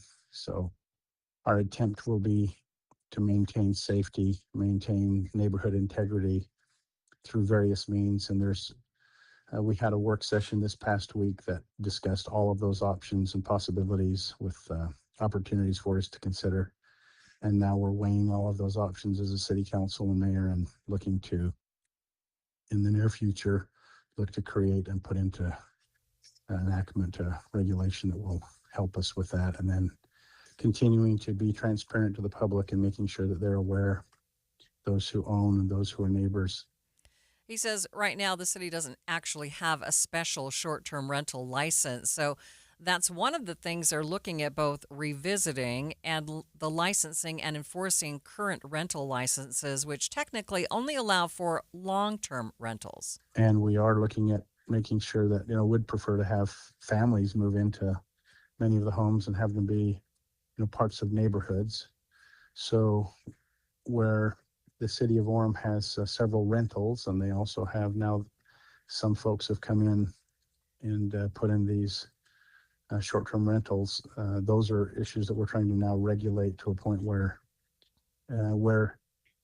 feasible and appropriate, we'll have them regulated, and where it's not, we'll invite them to move to some other part of the city based on geographical, or sell them and have families move in. He tells KSL News Radio's Adam Small that some of the other things they're looking into include requiring a property owner remain on site, or not allowing these properties to be within a certain distance of other rentals or public places like schools and churches. We're trying to make it so that homes are places that people invest a lot of money into, and their family and their children are safe, and we make sure that we all have the opportunity to take care of the safety of our families and of our children is the highest priority. And then if it is in an appropriate location, then these short-term rentals could possibly be in that location. But we're looking to make sure that our families and neighborhoods are of utmost highest priority and safest. Kilpack says they are hoping to have a resolution on the table sometime in the near future. Artificial intelligence is making scams harder to spot, and older Americans are especially vulnerable. Some new apps say that they can spot a scam before you fall for it, but how effective are they? KSL investigator Courtney Johns dug into the apps and put them to the test. FTC data shows in Utah the amount of money people lose to scams increases dramatically with age. So we looked not only for the most effective app, but the easiest one to use. Oh, here's one I just got. Marilee Furtado gets messages from scammers regularly. And I always take a picture of it. She knows more about scams than she'd like to, answering questions as a tech volunteer at Riverdale Senior Center. And they'll bring it to me after the fact, and I've got to dig through and see if there's anything I can find. Unfortunately, there was nothing for Furtado to dig through by the time she met Marvin Burt. Should have realized way sooner that that was all fraud. Shortly after his wife died, he entered a contest. Had I been with her, I'd have never even entered. Marvin thought he had won $120,000. All he had to do was pay the taxes, an amount that led him to remortgage his home. I just thought, you doggone fool. Why didn't you stop way sooner? So can technology help people like Marvin spot a scam before it's too late? To find out, KSL Investigates tested some of the top scam detection apps with a cybersecurity expert. It's important for consumers to understand that these apps are not 100% accurate. We tested McAfee Antivirus, Trend Micro Scam Check, Bitdefender's Scamio, and Norton Genie, using the same common scams to see what they catch and what they miss. First, phishing, an email designed to trick you into clicking a link and handing over your information. The message alone looks very suspicious, right? Legit jobs, HR. Yeah. Like, not very legit. And it's not. But only Norton Genie flagged it and said it wasn't sure about the email. The rest gave it the okay. Then we tested a phishing scam.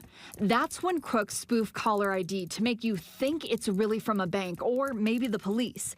We used AI to put together a story and pasted it in the chat option. this will be interesting. Norton Genie asked several follow-up questions. All right, well, it's asking the right questions, right? All the apps flagged it as a scam. But emotional scams, often called romance scams, where someone gains your trust and then asks for help or money, proved to be much harder to detect. In this example, the scammer says their sister is hurt and needs surgery. They're overseas and their cards are frozen. If you can help with $2,500, I'll wire it back as soon as my account's clear. Please, I'm desperate. These stories caused some of the apps to glitch. Uh-oh. And it froze. Only Norton Genie and McAfee gave a clear warning. ScamCheck couldn't process the full message, and Scameo wouldn't label it. In fact, Scameo couldn't give firm answers, instead stating submissions were likely a scam. I think it didn't want to get in trouble. Overall, the apps did better with text than screenshots, especially if there's a link provided. But it's not going to be able to go to the link because it can't read what the link is. Some also struggled with perfectly safe emails, like this Amazon order. It doesn't say what I ordered, but it was definitely worthwhile. Because Trend Micro's ScamCheck flagged down this purchase and another legitimate message, it hurt our overall score. None of the apps we tried had a perfect one, but McAfee was the most reliable. AI is not the end-all be-all. But if you know someone like Marvin, That was the downfall. stopping one scam, Over $500,000, and I got receipts for every bit of it. could change everything. There are also apps that monitor your device for scams, and we listed one of those on our website. These may be best for less tech-savvy users, but Foot says giving full access to your phone is risky because companies can get hacked. KSL 5 TV's Courtney Johns reporting you can get more information on the apps that she reviewed by going to ksltv.com. It's 2:30 midday at KSL News Radio. I'm Maria Shilaos. Some of the stories we are watching this hour. A proposal being heard on Capitol Hill right now could change the requirements for public school vaccinations. We have a look at both sides of the argument. A chance to get more bang for your buck if you're an Icon Pass holder. You want to stick around for that story. And KSL traffic, Ricky. Fire crews dousing a vehicle fire on northbound I-15 in Orem. Maria? Well, the weather looks really nice for the weekend if you like spring-like temperatures, highs in the 50s. 43 degrees right now downtown. ABC News, I'm Michelle Franzen. Protests taking place across the country in what organizers call a national day of action against immigration operations and deaths of Minneapolis citizens Alex Preddy and Renee Good. Earlier today, the Justice Department and FBI arrested Don Lemon at a California hotel, charging the journalist and his producer with federal crimes related to the protest inside a Minnesota church this month. Lemon's attorney calling the charges an unprecedented attack on the First Amendment. ABC's Matt Rivers is in Minneapolis. Even though he has been indicted by a grand jury in this case, that's very common in federal cases. It's very rare that a grand jury doesn't return an indictment, no matter the eventual result of the case. So we're just going to have to see how this plays out. But Lemon's lawyer saying he intends to vigorously fight this in court, and you can imagine that the other defendants will do the same thing. Lawmakers are running up against a midnight deadline to pass remaining spending bills to avert a partial government shutdown. Democrats pushing for DHS to make changes to immigration operations. And on Wall Street, stocks ending lower today. This is ABC News. KSL's top local story this hour. Utah employers looking to hire prefer skills over degrees. KSL News Radio's Randall Jepson has more. Utah state researchers talked to over 200 employers, and those employers say they're looking for people with skills. They want the applicants to show good communication, teamwork, time management, and the ability to problem solve. Also important, digital literacy and the knowledge of AI. Over half of those surveyed valued the skills over what degree a person earned. They also mentioned some of the biggest concerns with the applicants. That included a lack of experience, unrealistic salary expectations, and limited critical thinking. Randall Jepson, KSL News Radio. Other local stories KSL is following. No charges will be filed against 3 unified police officers who shot and killed a West Jordan man armed with a knife. Salt Lake County District Attorney Sim Gill says Dustin Pearson called police last May saying he had been robbed at knife point. Gill says Pearson then provided a description of the person that matched what he himself was wearing. When officers arrived, they saw Pearson and ordered him to drop his knife. As the male advanced into the parking lot towards them, Officer Cervantes deployed her taser 2 times, but the male continued walking towards them. Officer Hernandez had also come up and also deployed his taser. Gill says 2 officers fired at Pearson after that.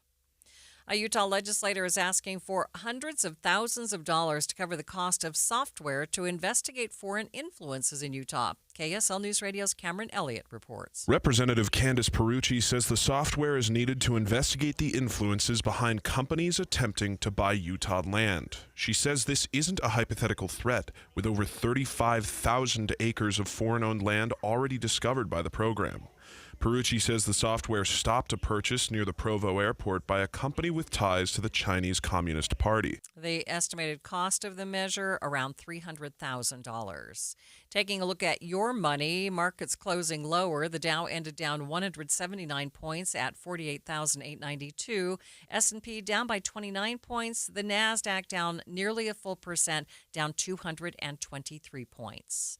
Traffic and weather, it's brought to you by UCCU. Transfer savings, earn more UCCU. Love where you bank. Ricky? We do have emergency crews working on a vehicle fire in Utah County, northbound I-15. Looks like maybe a right lane is blocked. It's at the ramp in Orem at 1600 North. So if you're trying to get from Orem into Linden, there's just a little bit of bunched up traffic in the area. Add an extra 5, maybe 10 minutes to your commute. No major delays.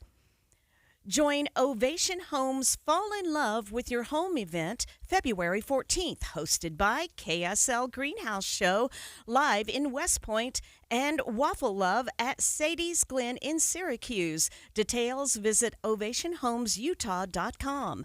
Ricky Meese in the KSL Traffic Center. Weather remaining pretty much the same all the way through Monday, but the temperatures will be climbing close to 50 tomorrow, 52 on Sunday, then that 10% chance of rain on Monday. 43 degrees at the KSL Common Spirit Health Studios. The sources where we get our news matters. When you listen to Utah's Morning News, we want you to feel the stories are important to you and trustworthy. This is Amanda Dixon. And I'm Andy Farnsworth. Join us weekday mornings on KSL News Radio. With affordable tuition, personal support, and career services, Salt Lake Community College is empowering students to shape Utah's future. I'm an occupational therapy practitioner. I'm an electrical engineer. And I'm in comms, PR, and marketing. And I'm a Salt Lake Community College alum. A better Utah starts with a better education. SLCC provides opportunities to students who become alumni that shape Utah's future. See how we're investing in Utah's future at slcc.edu/community. If you owe back taxes, listen carefully to rule number 1. Never go up against the IRS alone. They're cracking down, freezing bank accounts, garnishing paychecks, canceling passports. Even your home or business could be at risk. But here's what they don't tell you. The IRS has powerful tax relief programs that could save you thousands if you qualify. That's why smart people call Optima Tax Relief, America's #1 tax resolution firm. Nobody knows these programs like the experts at Optima. Their team of tax attorneys and licensed professionals have resolved over $2 billion in tax debt for people just like you. The IRS is not stopping, so don't wait, and don't take them on alone. For tax help you need, for tax help you can trust, call Optima today for a free consultation. Call 800-343-6460. 800-343-6460. 800-343-6460. Optima Tax Relief. Some restrictions apply. For complete details, please visit OptimaTaxRelief.com. So, you want to be a hero. Here are some ways to get the job. Hunt down that killer shark. Or run into a burning house to save a kitten. Luckily, there's an easier way to become a hero. Call 911 if you see someone experiencing the symptoms of stroke, sudden weakness on one side, or trouble speaking, walking, or seeing. Stroke. Know the signs. Act in time. You'll be a real hero. A message from the National Institute of Neurological Disorders and Stroke. You were listening to Midday. I'm Maria Shilaos. Eye on the Hill 2026. Special coverage on KSL News Radio. Vaccinations for children attending public schools could see some changes if a bill being discussed on Capitol Hill this afternoon moves ahead. Representative Trevor Lee is introducing a revised bill right now that instead of banning vaccination requirements would make it easier for parents to get vaccine exemptions. What I've seen and what I've heard from parents who do go through that process is that in their mind it's tedious, it's red tape. They've already done the research. They've made that decision. That's something that they don't want to do with their children. And that having to watch this mandatory video that they go through right now is just tedious and a waste of time for them. And so to try to streamline that process on the exemption side, it's just going to be a simple form that you fill out online and then it's submitted to the health department. A previous iteration of the bill would have outright banned the requirement for vaccinations. And while that's no longer the case, Representative Lee says he's still interested in pursuing that route in the future. You know, I personally would like that. I think many parents, especially with the access to information we have in this day and age, many of them that want to have an exemption have already made that decision. And a lot of them also don't like the fact that schools tend to track, the information or the decisions they're making for their children. So maybe down the road at some point. However, at the moment, there may not be an appetite for it just because we're going through some significant changes even at the federal level. You guys, talked about at the top of the hour there with what's going on with RFK and the MAHA movement. But that is growing and it's expanding, and there may be an appetite for that down the road. And if so, then I would like to see a bill where you don't have to have an exemption. You can just send your kids to school, and that's not something that they track. What about kids who are immunocompromised? How could these changes affect them and their schooling? Representative Lee says he doesn't see that becoming an issue with his proposals. Right now, I think you're at like 90% or 92% of parents that still vaccinate their children. I don't believe getting rid of the requirement is going to change much of those numbers. And let's say it does. Let's say it gets down to maybe only 86% of parents are vaccinating, or 85%. Is the government's response going to be to start forcing vaccines on people? And I don't think it should be, and I would hate to see go down that path, but that's just not something that the government should be forcing people to do. So, having an exemption, if parents want that, I think that that's something that they shouldn't have to share with the schools if they don't want to. That is Representative Trevor Lee. Medical professionals around the country have voiced concerns with the idea of withdrawing vaccine mandates for school children, saying it's detrimental to public health. But when it comes to parental rights versus public health, where is that balance? Can there be a compromise? I spoke with Dr. David Cope, a family medicine physician at Ogden Clinic, for his takes. Well, I think you hit the nail on the head, and there's many things living in a society where we have to accommodate public health issues. We have driving laws, and we have many other things that require us to do things for the safety of others that we don't necessarily want to do ourselves, and this is a perfect example of that. I'm all for individual choice, but the public health here is honestly, in my mind, paramount. There are people who, for one reason or another, cannot get a vaccine, or if they get a vaccine, they don't respond to it like other people would, and so they're less susceptible.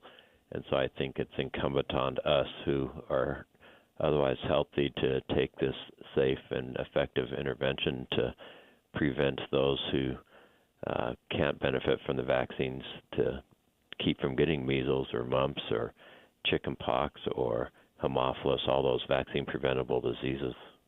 With parents being bombarded with information on both sides of this issue, what would you like them to think about? What would be your message to them? I feel for them. I really do feel for them. They want to do what's best for their children. They want to do what's right. And in this age of misinformation, or anybody can say anything about anything they want and it's taken as truth, I think it's really hard to ferret that out. Talking to their physician, to their provider, trying to research in reputable sources.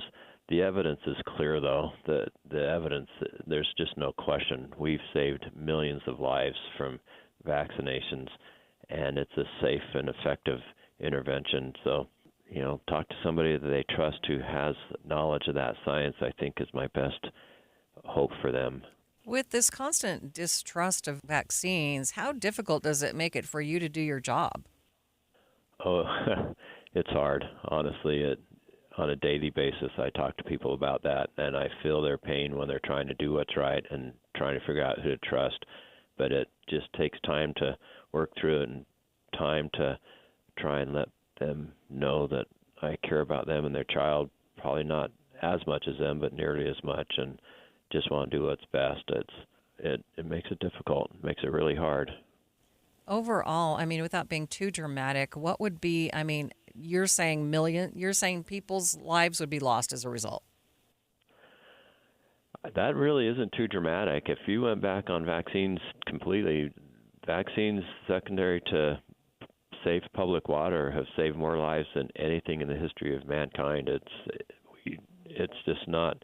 We don't see vaccine-preventable diseases. As a resident of primary children's, I took care of 2 or 3 children, babies with Haemophilus influenza. I had several pass away while I was in residency, and I have not seen Haemophilus influenza for 20 years now.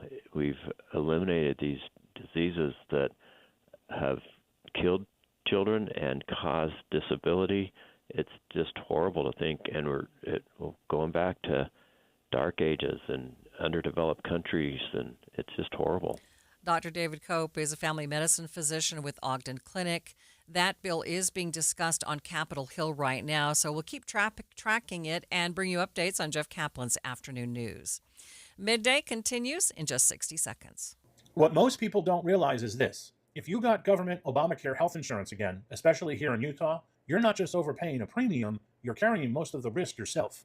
At My Policy Quote, yes, I can help reduce premiums. In fact, many families are seeing around 47% savings, even more on gold level plans. But the real issue shows up when life happens. A doctor visit, a lab work, an ER trip. The moment you hand over that blue card or any big box insurance, that's when prices jump. And with families suffering with deductibles now reaching $20,000, you're paying all of the out-of-pocket long before the insurance starts to help. My name's Mike at My Policy Quote, and I work with private insurance based on your health, not your income, so you're not forced into a one-size-fits-all coverage. That means lower overall costs, access to national PPO networks, and plans designed around how families actually use care. If you pay your own health insurance, self-employed or small businesses, call me, Mike, today. 385-367-6779. Again, that's 385-367-6779. Or visit mypolicyquote.com. That's mypolicyquote.com to get started now. The slow snow season has made things a little tricky for ski resorts around the state. Now, some of those resorts are trying to get pass holders to show up and ski by offering credits. Well, right now we're looking for people to get up to the mountain for any reason, right? We've got events going on with different concerts. We're trying to do food and beverage specials. We're doing different, resorts will do all kinds of different promotions. And right now, Icon Pass is doing a promotion to earn mountain credits. So for each day you go up to 3 days, you're going to get up to $20 in mountain credits that can be used to food and beverage or rental and retail at the resort. Kristen Rust is the Vice President of Communications for the Altera Mountain Company, which owns the Icon Pass.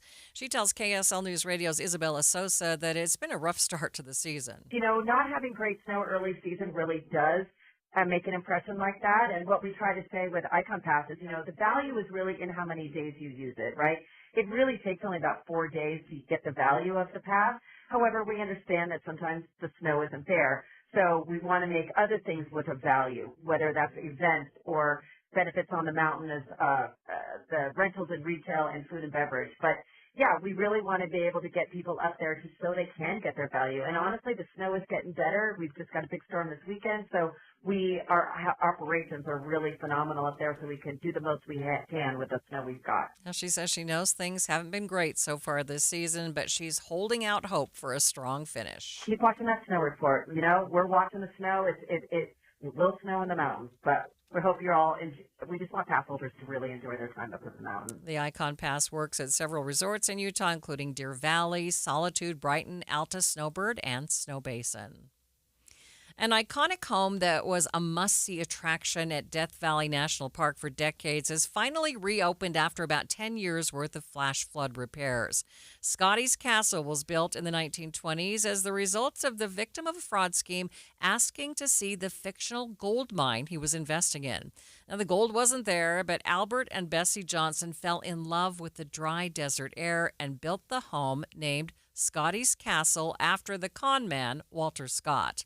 Reporter Alyssa Bethencourt with KTNV in Las Vegas got a chance to look inside. For Park Ranger Nicole Andler, to see this famous estate operational again has been a long time coming. We're really getting excited for what's to come. Walking tours, which have now sold out, are getting people back inside these closed areas to see the grounds, despite ongoing construction. That was known as the Grotto. More tours are expected next year, and virtual tours are open to all online at any time to see the one-of-a-kind home. The home bears marks of that unlikely friendship, like a design incorporating the letters J and S for Johnson and Scott. The flash floods came about 10 years ago, and park officials say about 2 inches fell in just 5 hours, with Scotty's Castle in the crosshairs. Death Valley has a different response to flooding than other places may, because out here being hottest, driest, lowest, we don't get a lot of plant life. There may be some grasses or things like that, but they don't necessarily hold back the force of water. The National Park Service has spent around $90 million getting the area back in shape, and not just for the historic home. That money has also gone to construct added berms around creeks and dugouts along the North Highway, building in some resiliency against future floods. And now you can check out the fruits of that labor, a restored 1920s era castle designed to look like a Spanish villa, a weather vane with Walter Scott's image, and even a music room with a player pipe organ. It's Friday. Boy, anyone feel like it's been a long week? After the break, the Arrow's John Smith will join us to break down the cool stuff in Utah this weekend. But first, it's traffic on KSL News Radio. It's brought to you by UCCU. Transfer savings, earn more. UCCU, love where you bank. Ricky? We do have some busy and slower traffic northbound I-15 in Utah County going from Orem into Linden. It's due to a vehicle fire that has blocked off the exit ramp at 1600 North Orem. And we do have people slowing down to take a little bit of a look. That ramp is blocked to traffic. The main flow lanes are all open. And the cleanup of an accident, 3rd South and 8th East. No matter the weather, your feet can feel fantastic. Find the Good Feet location nearest you at goodfeet.com. Ricky Meese in the KSL Traffic Center. At KSL News Radio, we have a 30-year legacy of honoring Utah teachers, but we can't do it without your help. Please tell us about an important teacher in your life on the KSL Teacher Tribute Wall, presented by Cypress Credit Union. Each month, one lucky teacher wins a $500 gift card from Cypress Credit Union, a $250 gift card to Harmon's, plus season tickets to Hale Center Theater. Say thanks to your teacher today at kslnewsradio.com/teacher from Cypress Credit Union and KSL News Radio. If you've ever set New Year's resolutions before, you know how difficult it is to follow through because you have to wait to see the results. What's up, everybody? I'm Mike Wilson with Any Hour Services, and in honor of your New Year, New You resolutions, Any Hour Services is having our New Year, New System sale. From now until the end of February, Any Hour Services will give you $2,026 off a new furnace and air conditioner. And you don't have to wait to save the money. You get $2,026 off at the time of purchase. The only thing you have to do to qualify for our New Year, New System sale is call Any Hour Services and schedule a free estimate. When you call, there's no obligation to buy. Just schedule a time to meet that works best for you. Let me say that again. From now until the end of February, when you have Any Hour Services install a new furnace and air conditioner, we'll give you $2,026 off. Call Any Hour Services right now and schedule a free estimate. 801-443-7400. You can Google Any Hour Services. You can even schedule online at anyhourservices.com. No one helps more homeowners than Any Hour Services. Valentine's Day is a moment to pause and celebrate the love that fills your life. Duke's Jewelers in Springville believes every love story deserves something timeless, something chosen with intention and given from the heart. This Valentine's season, explore pieces that speak without a single word. Dazzling diamonds that catch the light, rich gold that feels classic and enduring, and colorful gemstones that tell a story all their own. Whether you're marking a first Valentine's together, honoring decades of devotion, or simply wanting to make someone feel cherished, Duke's Jewelers is here to help you find the perfect piece. Duke's Jewelers will guide you with care, offer thoughtful suggestions, and even wrap your gift beautifully so you can enjoy the moment, not stress over it. Visit Duke's Jewelers on Springville Main Street and discover a gift that will be treasured long after February 14th is passed. Because love is worth celebrating in the most meaningful way. Duke's Jewelers. Love elevated. My friend Joey means well. Always remember that the early bird gathers no moss. But he gets a little confused. You know, you can't make a silk purse out of a wooden nickel. Like Joey, many of us can be confused when it comes time to plan for retirement. When to take Social Security, how to use that 401k, what about the stock market, taxes, and Medicare? Todd Kim at Galileo Wealth Management can help to simplify retirement planning. His goal is to have you walk into retirement with confidence, not worry, and to address the number one concern among retirees today, the fear of running out of money. Call Galileo Wealth today for a no-cost, no-obligation meeting to talk about the details of your retirement. 385-247-7000. It's 385-247-7000. or online, GalileoWealth.com. And remember, one man's trash is thicker than water. Of course, water's not thick at all. It's watery.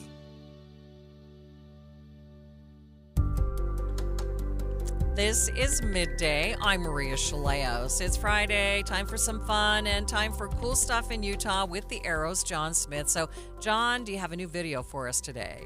Buenos dias. Yes, I do have a video for you today. Buenos dias. Yeah, well, that's Espanol. I know what it is. Thank you very much.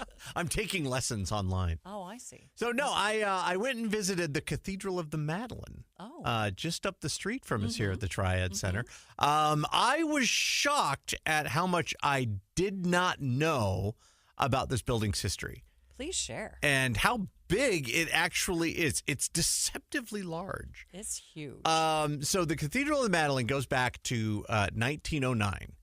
And the inside of it, if you've ever been inside, it's beautiful. Is absolutely gorgeous. It's breathtaking. Yeah, it didn't look anything like that originally.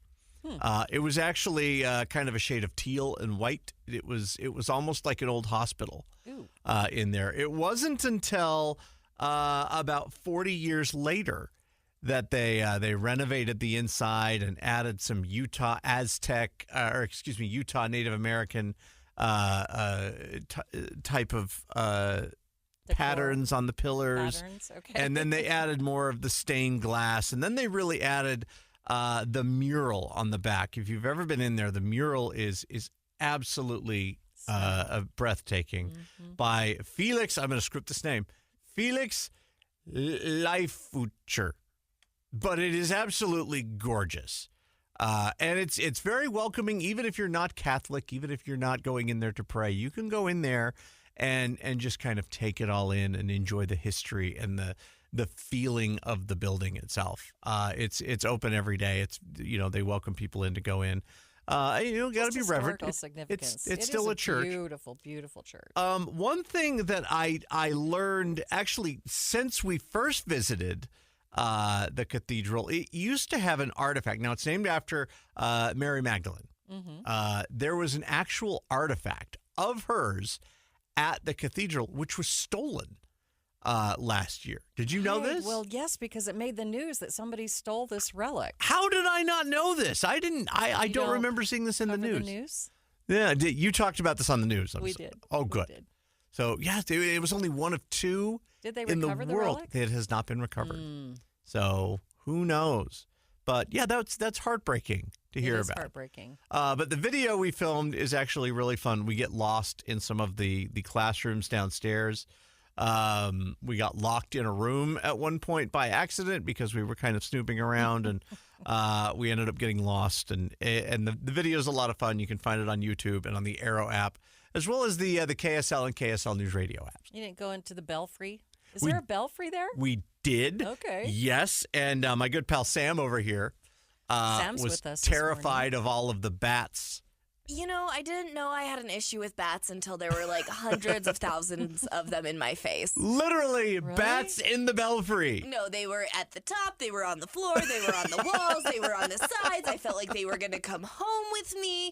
I was a little bit spooked by them. Yeah. I would be terrified. I agree. A lot of that going on. A lot of bats. They gave us full access, so we went up into the belfry. We went on the roof. We even got to go above the roof and look through the skylights down into their chapel. It was a really great visit. It was a lot of fun. Different perspective that most of us would not have if we just stood and just enjoyed the beauty. Absolutely. All right. And the security there and some of these things is a little bit more restricted after the theft. So some of these things would no longer be accessible to us even today if we were to go back. Wow. So there you go. Okay, what's happening this weekend? Well, Sundance still going on. I think this is the last weekend. Yeah. And then it's gone. Weekend. Yeah. So also Dino Fest. Speaking of things that no longer exist, Dino Fest, because of dinosaurs. No, I know. Yeah, okay. I got it. Dino Fest happening at the Natural History Museum for this weekend only. The Mammoth going to be in town, taking on the Dallas Stars tomorrow night. The Jazz will be in town on Tuesday. There's lots of stuff going on this weekend. So there you go. Thank you, John.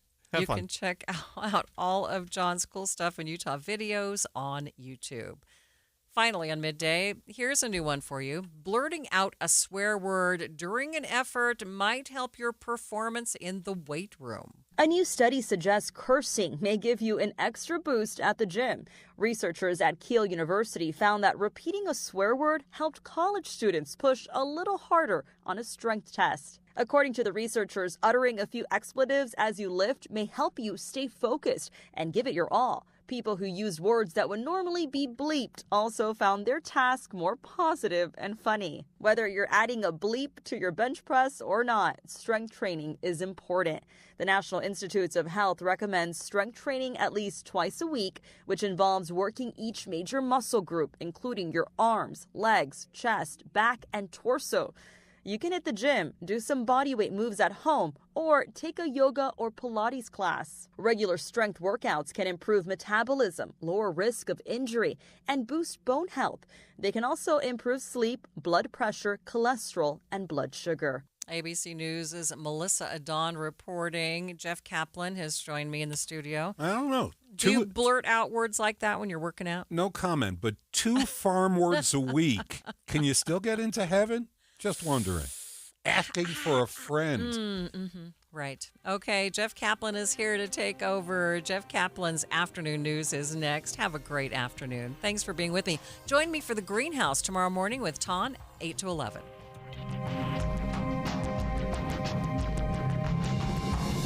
KSL FM Midvale. KSL Salt Lake City. From the KSL Common Spirit Health Studios, this is KSL News Radio. Utah's news, traffic, and weather station. Good afternoon, 3 o'clock at KSL News Radio. I'm Jeff Kaplan. It's 43 degrees in Salt Lake City. KSL's top story, there's a growing protest in downtown Salt Lake City. It looks like more than 1,000 people are gathered in opposition to ICE as some businesses have closed for the day in what's being called an economic blackout. We have multiple reports, and we begin with KSL News Radio's Eric Cabrera live from Washington Square Park. Eric, first of all, is it peaceful? Jeff, the crowd are energetic and peaceful and has grown significantly over the last hour. The crowd has packed out the park outside the Salt Lake City building. They're filling the sidewalks, the lawns, spilling toward the streets, holding signs, chanting, waving flags. And it's a mix of all ages and backgrounds. You've got families, older Utahns, young adults, and a lot of students. And speaking of students, they've become a major presence in this protest today. KSL News. It's to take the courage to stand up for what they believe in and walk out of a place to say that they're not going to take it anymore. We've confirmed walkouts happened at least 8 schools today, though there may have been more. The Salt Lake City School District says students will be marked absent since